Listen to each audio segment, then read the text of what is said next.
I've been working as a hostess at Pittman's for 4 months. It's not what I dreamed of. But dreams don't pay rent. My name is Nina Garcia. I'm 28 years old. And I should be a chef, not a hostess, not greeting guests with a polished smile and a reservation list. But actually cooking, creating, making food that makes people close their eyes and remember their childhood. The way my grandmother did. Amelia Garcia. She died 3 years ago. Pancreatic cancer. Quick. Brutal. And I spent every dollar I had, and many I didn't, trying to save her. It didn't work. When she died, she left me 2 things: a mountain of medical debt that follows me like a shadow, and an instinct for cooking that I inherited in my bones. Grandma Amelia never went to culinary school, never trained under a famous chef, never even worked in a restaurant kitchen, at least not a fancy one. She worked in diners, places where the food was cheap and the hours were brutal. But she could make magic out of nothing. A handful of vegetables from the discount bin, some spices she bought in bulk from the Mexican grocery store on Lake Street, leftover chicken that most people would throw away. And somehow, 30 minutes later, you'd be eating something that tasted like love itself. She tried to teach me, for years, every weekend from the time I was 6 until I left for college. In her tiny kitchen in the apartment on Bloomington Avenue that smelled like garlic and cilantro and memories. "Nina, cooking isn't about recipes," she'd say, stirring a pot with one hand and adjusting the heat with practiced precision. Her hands were always moving, always creating. It's about feeling. You taste, you adjust, you listen to what the food is telling you. I listened. I learned. I learned that a pinch of cinnamon could transform a tomato sauce. That orange zest could brighten anything. That patience was the most important ingredient of all. But I never went to culinary school. Couldn't afford it. By the time I graduated from community college with a general studies degree that meant nothing, Grandma was already sick. The cancer moved fast. Diagnosis to hospice in 8 months. I spent those months by her side, watching her shrink, watching her hands, those strong, capable hands, become frail and weak. She died on a Tuesday morning in March. The night before, she had squeezed my hand, weakly, and whispered, "Keep cooking, mija. Promise me." "I promise, Grandma." But after she died, I couldn't. Every time I tried to cook, I'd smell her kitchen, hear her voice, and I'd break down. So I stopped. And when the medical bills piled up, $87,000 in debt that insurance didn't cover, I took the first job I could get that paid above minimum wage. Hostess at Pittman's, the most exclusive restaurant in the city. Have you ever felt like you were meant for something more but circumstances held you back? Share your thoughts in the comments. And if you want more compelling stories about hidden talents, second chances, and legacies that refuse to die, hit that subscribe button and notification bell so you never miss our next story. Vincent Pittman is a legend in the culinary world. Celebrity chef, Michelin-starred restaurateur. He built Pittman's from nothing. The story is famous.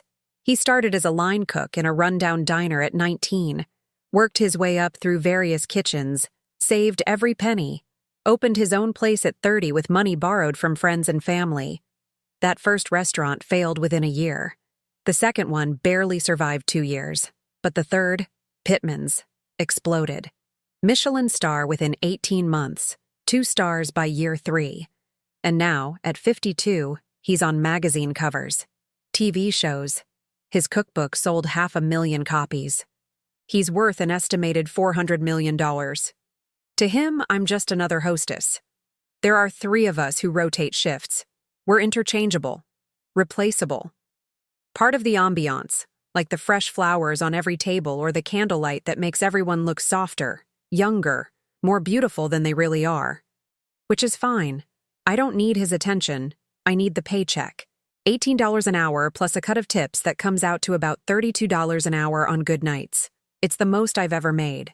Enough to make minimum payments on the medical debt. Enough to keep a roof over my head in a studio apartment that has heat issues and neighbors who fight at 2 a.m. But sometimes when I'm standing at the host stand during dinner service while the kitchen doors swing open, I catch the smells. Roasted duck with cherry gastrique, truffle risotto with porcini mushrooms, seared scallops with brown butter and capers, Wagyu beef with red wine reduction. And I think I could do that. I could cook like that. Maybe not at Michelin-star level, not yet. But I could learn. I have the instinct, the foundation. Grandma made sure of that. But I never say it out loud. Because hostesses don't become chefs. We're front of house.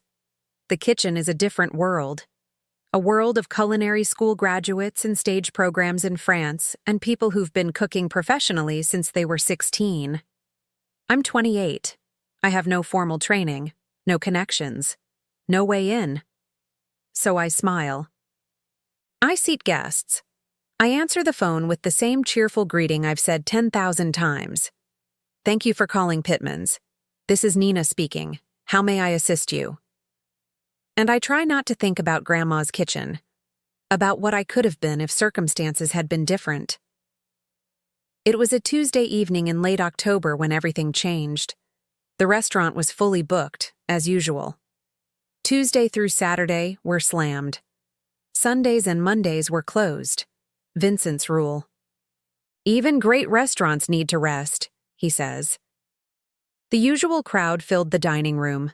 Wealthy couples celebrating anniversaries. Business dinners where deals were made over $200 bottles of wine. Groups of friends who treated a $300 per person meal like it was nothing. I was seating a party of 4, 2 couples, mid-50s, dripping in wealth, when I smelled it. Chicken broth, cinnamon, a hint of orange. I stopped mid-sentence. Your table is right this... The smell hit me harder, deeper, like a memory made physical.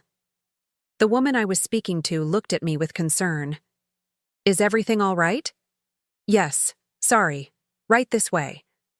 But my hands were shaking as I handed them menus and recited the specials. That smell. I knew that smell. After I seated them, I walked toward the kitchen. My heart was pounding, hands trembling. I stopped just outside the swinging doors. Servers rushed past me.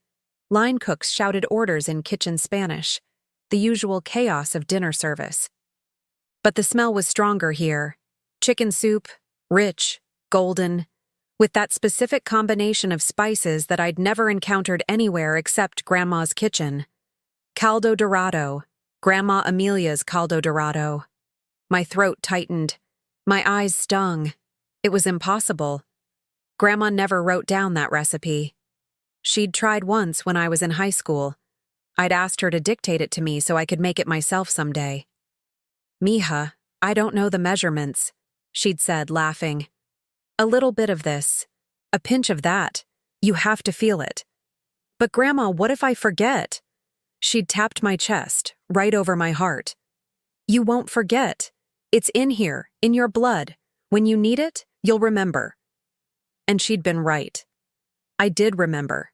Every ingredient, every step. The exact moment when you add the cinnamon.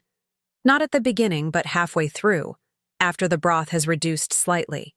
The orange zest that goes in at the very end, so it stays bright and fresh. The Mexican bay leaf that you can only get from the Mercado on Lake Street. Nobody else made caldo like that. Nobody except Grandma. And now, somehow, it was being served at Pittman's. Nina. I turned.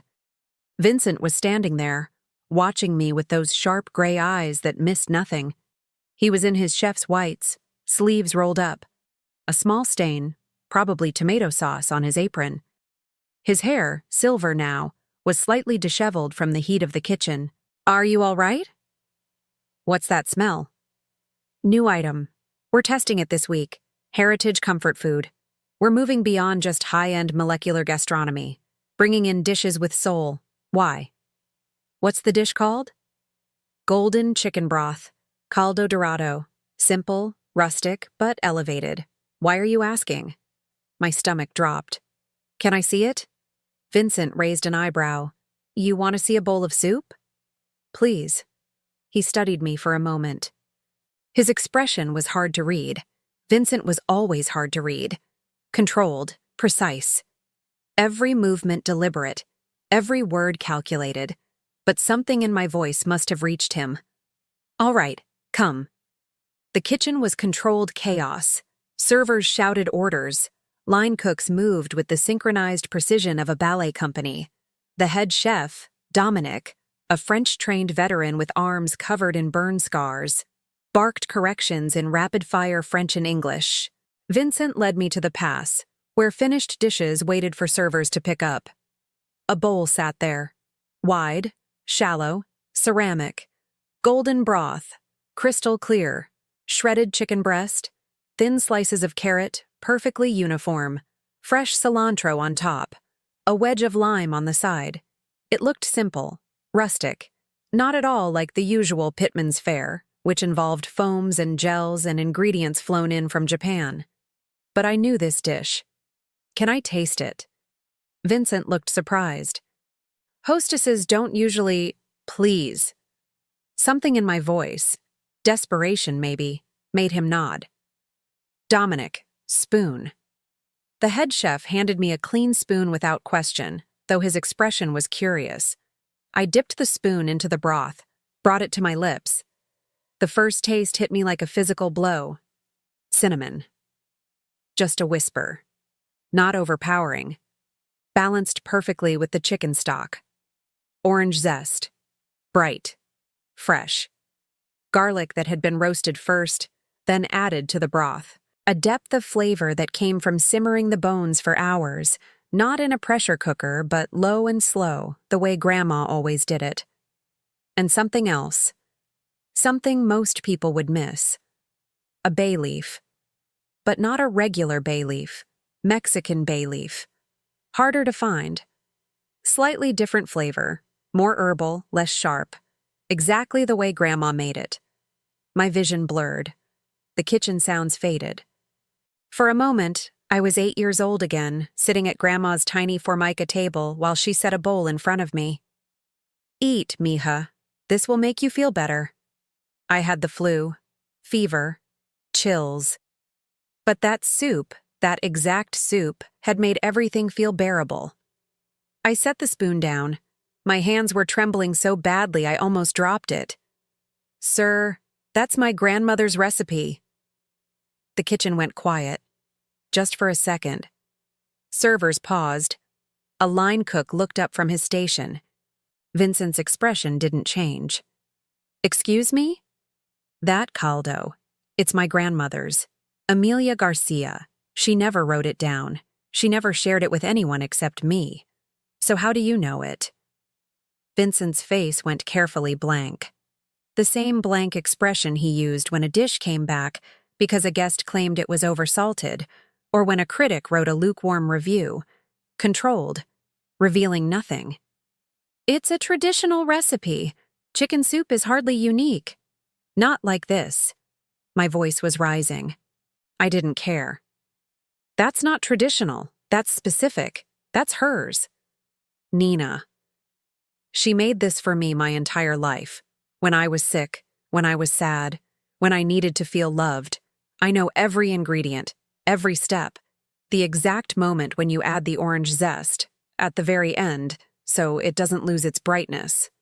The way you roast the garlic first, the fact that you use Mexican bay leaf instead of regular because the flavor is softer. I stepped closer. And you're serving it in your restaurant like it's yours. Vincent's jaw tightened. Around us, the kitchen had gone completely silent. Servers stood frozen. Line cooks watched. Dominic had his arms crossed, eyes flicking between Vincent and me. I think you should get back to work, Vincent said quietly. Did you know her? Nina, did you know my grandmother? Silence. The kind of silence that's louder than any sound. Then, yes. The word hung in the air between us. Around us, whispers started, servers exchanging glances, Dominic looking shocked. How? Vincent looked away, looked at the bowl of soup, at the recipe he'd stolen. Not here, after service. Come to my office at 11. No, now. Nina, I have a restaurant to run. And I have a grandmother whose legacy you're stealing. Now. For a long moment, Vincent just stared at me. And for the first time since I'd started working here, I saw something other than cold control in his eyes. Guilt. Dominic, he said quietly, not looking away from me. You have the pass. Yes, chef. Vincent walked toward the back of the kitchen, toward his office. I followed. Vincent's office was small, cramped. Not at all what you'd expect for a billionaire celebrity chef. A desk, a chair, shelves crammed with cookbooks, binders, food magazines, a single photograph on the wall, Vincent shaking hands with some famous French chef at an awards ceremony. He sat down, gestured for me to sit across from him. I didn't. How did you know Grandma Amelia? Vincent didn't speak for a long moment, just looked at me with that unreadable expression. Then he opened a drawer in his desk, pulled out a worn notebook, set it on the desk between us. I recognized it immediately. The cover, faded red fabric, torn at the corners, the water stain on the bottom right, the way the pages were swollen from years of use in a steamy kitchen. That's hers, I whispered. That's Grandma's handwriting. Yes. How do you have it? Vincent opened the notebook. Pages and pages of Grandma's handwriting, slanted, careful, with little hearts over the eyes and smiley faces next to recipes she was especially proud of. Caldo dorado, albondigas and chipotle, arroz con leche, tamales de puerco, all the dishes from my childhood. She gave it to me, Vincent said quietly. 30 years ago. I was 18 years old, Vincent began. His voice was different now, softer, like he was reading from a script he'd memorized but never performed out loud. Angry, broke, working at a diner, Rosa's Cafe on Lake Street. It's closed now, has been for 20 years. But back then, it was this tiny, run-down place that served breakfast and lunch to construction workers and old ladies from the neighborhood. He looked at the notebook. I hated my life, hated my job. My dad had kicked me out when I was 17, said I was lazy, ungrateful. I was living in a basement apartment with 3 other guys, sleeping on a mattress on the floor, eating ramen because it was all I could afford. I stayed silent. Your grandmother worked there. She was the line cook, 50 years old, immigrant, single mother. She was raising your mom and your uncle alone, working 2 jobs, Rosa's during the day, cleaning offices at night. My throat tightened. I knew this story. Grandma had told me versions of it when I was growing up. But she'd never mentioned Vincent. But she never complained, Vincent continued. Never looked tired, never looked bitter. She just cooked. And the food she made in that cramped, dirty kitchen was better than anything I'd ever tasted. She had a gift. She had more than a gift. She had soul. Vincent looked at me. I was terrible to her, rude, dismissive. I thought I was too good for that job, too good for that place. I was supposed to be something. And instead I was flipping eggs for $6 an hour. He paused. But she saw something in me. God knows why. I certainly didn't deserve it. She started teaching me, Vincent said. Little things at first. How to season properly, taste as you go, adjust constantly. How to build layers of flavor instead of just throwing everything in at once. How to respect ingredients, even cheap ones. He smiled slightly. It was the first time I'd ever seen Vincent smile like that. Soft, nostalgic. I didn't want to learn. But she was patient, persistent. Every shift, she'd show me something new. How to properly dice an onion. How to make a roux without burning it. How to know when meat is done just by touching it. She taught me the same things, I said softly. I can imagine. Vincent looked at me. Because she loved teaching. She loved sharing what she knew. She used to say, "Cooking is meant to be passed down. Hoarded knowledge dies. Shared knowledge lives forever." I closed my eyes. That was Grandma. Exactly. One day, Vincent continued, I told her I wanted to be a real chef, not a diner cook. I wanted to go to culinary school, open my own restaurant someday, make food that mattered. What did she say? She didn't laugh. Most people did. But not her. She just looked at me and said, "Then learn everything. From everyone. Even from me." Vincent's voice cracked slightly. So I did. For 2 years I worked at Rosa's, and every shift she taught me. Everything she knew. Not just recipes, philosophy, the why behind the how, the soul behind the technique. He paused. And when I finally got accepted to culinary school, a scholarship, the only way I could afford it, she gave me this notebook. He touched the worn cover gently, reverently. She said, "Take this, use it, build something beautiful, and when you do, remember where it came from." I stared at him. So you took her recipes and built an empire? Yes. And you never gave her credit. Vincent's face crumpled, just for a second. Then he rebuilt the walls, composed himself. No, I didn't. When I opened my first restaurant, Vincent said, I used her recipes, modified them, elevated them, made them mine. But they were hers. The foundation of everything I built came from that notebook. Did she know? Yes. I invited her to the opening. She came. Brought your mom. Your mom must have been about 20 then. They both came, ate the food. And afterward, Amelia pulled me aside. She smiled at me, said she was proud. And you never thanked her publicly. No. Vincent's voice was barely a whisper. I was ashamed. Ashamed of what? Ashamed that I'd built my reputation on the back of an immigrant woman nobody had ever heard of. Ashamed that food critics were calling me a genius, a visionary, when really I was just borrowing. Ashamed that my success was built on her work, and I was too much of a coward to admit it. He looked at me. I told myself I'd do it someday. Give her credit. Put her name on the menu. Maybe even bring her in as a consultant. But years passed.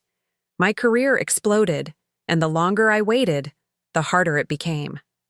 How do you admit, 10 years into fame, that you're a fraud? She wasn't famous, I said quietly. She didn't need credit. She just needed you to acknowledge her. I know. Vincent's eyes were wet. I know that now. But I was young, stupid, selfish. She died 3 years ago. Vincent looked up sharply. What? Pancreatic cancer. It moved fast. 8 months from diagnosis to death. Vincent's face went gray. I spent every dollar I had trying to save her, I continued.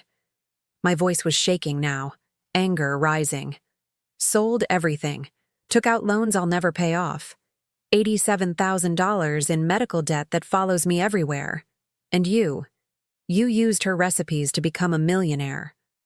400 million, Vincent said quietly. Net worth. And I'm sorry. I'm so deeply sorry, Nina. Sorry doesn't bring her back. I know. We sat in silence. Then Vincent said, I tried to find her 5 years ago. I wanted to finally do it. Put her name on everything, give her credit, share the wealth. But Rosa's had closed. I found an address in South Minneapolis. I drove there, knocked on the door. He paused. A young couple answered, said they'd bought the house 2 years earlier. Didn't know anything about the previous owner. That was after she moved in with me, I said. When she got sick. She couldn't live alone anymore. Vincent closed his eyes, and we stood in silence. I should have quit that night, walked out, never come back. But I didn't. Because as angry as I was, and I was furious, shaking with rage, part of me understood. Grandma would have forgiven him. She forgave everyone. It was her superpower, her curse. When my mom abandoned me at 16, just left one day with a boyfriend she barely knew, Grandma took me in without hesitation. And when my mom came back 3 years later, broke and pregnant and desperate, Grandma welcomed her back. No anger, no bitterness. "That's what love does, mija," she'd told me when I'd asked why she wasn't angry. "Love forgives. Always." And more than that, I needed this job, needed the money, needed the stability. The debt collectors didn't care about my feelings. The rent was due whether I was angry or not, so I stayed. But everything was different now. Vincent started talking to me after that. Really talking. Not like a boss to an employee. Like someone seeking forgiveness, seeking absolution. He'd pull me aside during slow moments, ask about Grandma, about her life, her cooking, her philosophy. "She used to say cooking was about love," I told him one afternoon. We were standing in the empty dining room after lunch service, before dinner prep started. That if you cooked with anger or resentment, people could taste it. Food absorbs emotion. Vincent nodded slowly. She told me the same thing. I didn't believe her then. Thought it was sentimental nonsense. But I do now. I've tasted dishes made by angry chefs. They're technically perfect, but they're missing something. Soul. That's what Grandma called it. Cocinando con alma. Cooking with soul. Vincent looked at me. "Do you cook?" "Not professionally. But you can." "Yes?" "Show me." It started small. Vincent invited me into the kitchen after hours. Told me to make something. Anything. The first time, my hands shook. I hadn't cooked, really cooked, since before Grandma died. Every time I'd tried, the grief had been too much. But Vincent waited. Patient. The way Grandma had been patient with him. "What do you want me to make?" "Whatever you want. Surprise me." I thought about it. Then I decided. Albondigas and chipotle. Meatballs in chipotle broth. One of Grandma's classics. I worked slowly, carefully. Ground beef mixed with rice, cilantro, mint. Rolled into perfect spheres. The broth, chipotle peppers blended with tomatoes, chicken stock, a hint of chocolate. Vincent watched without saying a word. When I finished, I ladled it into a bowl, garnished with cilantro and lime. He tasted it, closed his eyes, didn't speak for a full minute. Then, "That's extraordinary. It's Grandma's recipe." "No." He opened his eyes, looked at me. "It's yours. You added something." "What was it?" I hesitated. "Smoked paprika. Just a little. For depth." Vincent stared at me. "You have her instinct." "I don't have her training. Training is just repetition. Instinct is rare, and you have it." Over the next few weeks, Vincent kept pulling me into the kitchen after hours, testing me, challenging me. "Make something with these ingredients." He'd point to a random assortment on the counter. Mushrooms, cream, thyme, pasta. And I would, without thinking, without planning, just feeling my way through it. Listening to what the food was telling me, the way Grandma had taught me. Every time he'd taste it, and every time his expression would shift. Surprise, respect. Something close to awe. "You're wasted as a hostess," he said one night. "I don't have a degree. No culinary school, no formal training, no resume." Neither did Amelia, and she taught me more than Le Cordon Bleu ever could. Then came the night that changed everything. Vincent was creating a new tasting menu for the spring season. Something innovative, something that would get the food critics talking again. He wanted to include a modern take on heritage comfort food. Something unexpected, something with soul. "I want to honor her," he said one night. We were alone in the kitchen. Midnight. The rest of the staff long gone. Amelia, properly this time. but I don't know how. Everything I make feels like theft. I thought about it. Thought about Grandma. About her kitchen. About all the meals she'd made for me over the years. "Let me try something," I said. "What?" "Give me 3 days. Let me create a dish. If you like it, you can put it on the menu. If not, I'll go back to being a hostess and we'll never talk about this again." He smiled. Small. 3 days. Show me what you have. I spent 72 hours in that kitchen, most of it at night, after my hostess shifts ended. Vincent gave me full access, told the night security guard to let me in whenever I wanted. I experimented, failed, started over. I began with Grandma's caldo dorado, the base, the foundation. But I didn't want to just replicate it. Like I'd be doing the same thing he did, copying without innovating. I wanted to honor Grandma, but I also wanted to show what I could do, what she'd taught me to do: think, feel, listen to the food. So I deconstructed it, broke it down to its essential components and rebuilt it into something new. Chicken consommé, crystal clear. I spent 8 hours clarifying it: egg whites, mirepoix, constant attention. The result was a broth so clear you could read through it, infused with cinnamon, orange, and Mexican bay leaf. Delicate chicken dumplings, handmade. I must have made 50 before I got the thickness right. Thin enough to be delicate, thick enough to hold together.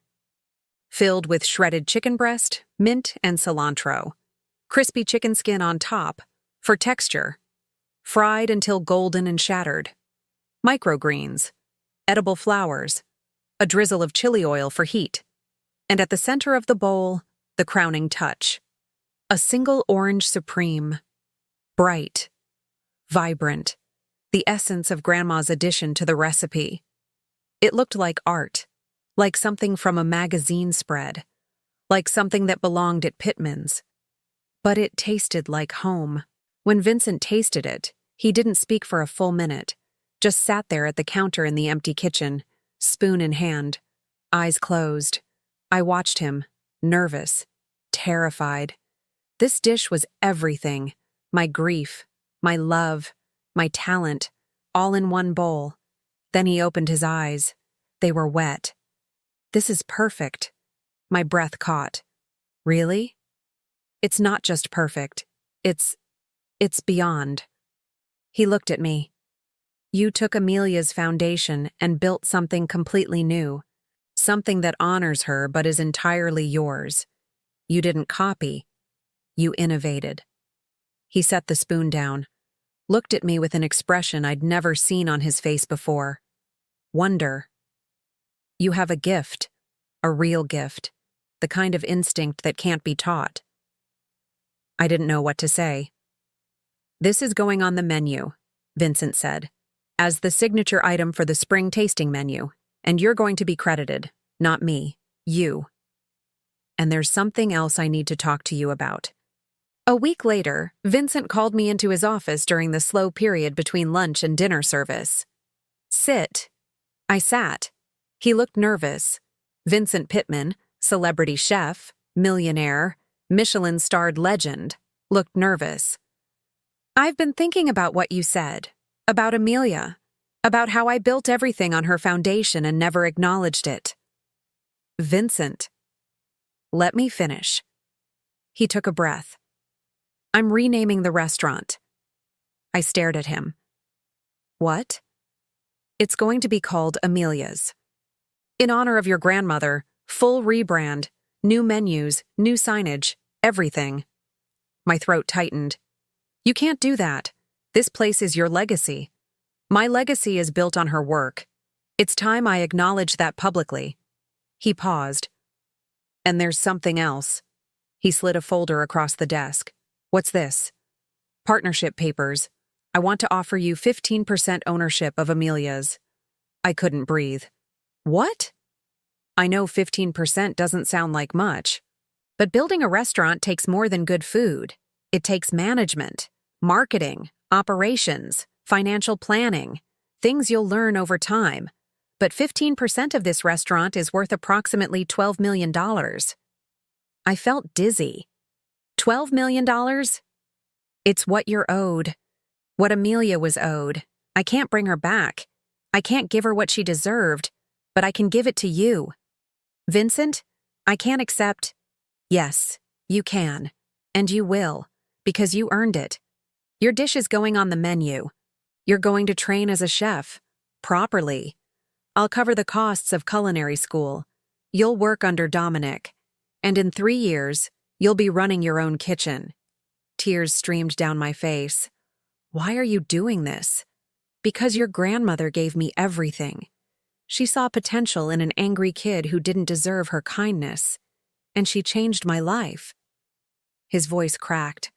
I can't bring her back, but I can honor her by honoring you. I couldn't speak. Nina, you don't just have talent. You have her soul, her gift, her vision, and the world deserves to see it. 6 months later, the new sign went up. Amelia's, in honor of Amelia Garcia. Below it, smaller. Founded by Vincent Pittman. The rebrand was massive. New menus featuring heritage comfort food elevated to fine dining. Every dish credited to its inspiration.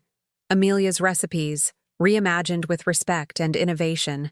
And inside, on every wall, photos of Grandma, in her kitchen, smiling. Strong hands holding a wooden spoon, no longer invisible. My dish, Nina's caldo reimagined, was the centerpiece of the tasting menu. Critics went wild. The New York Times called it a perfect marriage of tradition and innovation. Food and Wine featured it on the cover. We got our 3rd Michelin star 6 months after the rebrand, but to me it was just Grandma, her love, her lessons, her legacy, finally visible, finally honored. On opening night of the rebranded Amelia's, Vincent pulled me aside before service. We were standing in the dining room, empty still, the calm before the storm. In 2 hours, this place would be packed with guests who'd waited months for reservations. Thank you, he said. For what? For forgiving me. For giving me a chance to make this right. I looked at him. Really looked at him. This man who'd carried guilt for 30 years. Who'd built an empire on stolen recipes and couldn't forgive himself. Grandma would have forgiven you a long time ago, I said. I know. But I needed to forgive myself first. And have you? He smiled. Sad. Small. I'm getting there. The first few months as a partner were overwhelming. I split my time between working the line under Dominic, who was a brutal teacher but a brilliant one, and learning the business side from Vincent. Profit margins, inventory management, vendor relationships, health code compliance, payroll, marketing strategies. It was exhausting. I'd come home to my studio apartment, which I could finally afford to heat properly, and collapse into bed, only to wake up at 5 a.m. to do it again. But I loved it. For the first time since Grandma died, I felt alive, like I had purpose, like the debt that had been crushing me for 3 years was finally, slowly, becoming manageable. The 15% partnership meant I earned a percentage of profits. And with the rebrand, Amelia's was more profitable than Pittman's had ever been. Within 6 months, I'd paid off $40,000 of medical debt. Within a year, it was gone completely. I cried the day I made the final payment. Sat in my apartment, stared at the bank statement that said £0.00 balance, and I whispered, I did it, Grandma. We did it. 1 year after the rebrand, Vincent announced he was stepping back from day-to-day operations. I'm not retiring, he clarified at the staff meeting.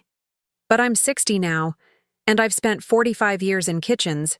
It's time to let new voices lead. He looked at me. Nina will be taking over as executive chef. Dominic will remain as head chef.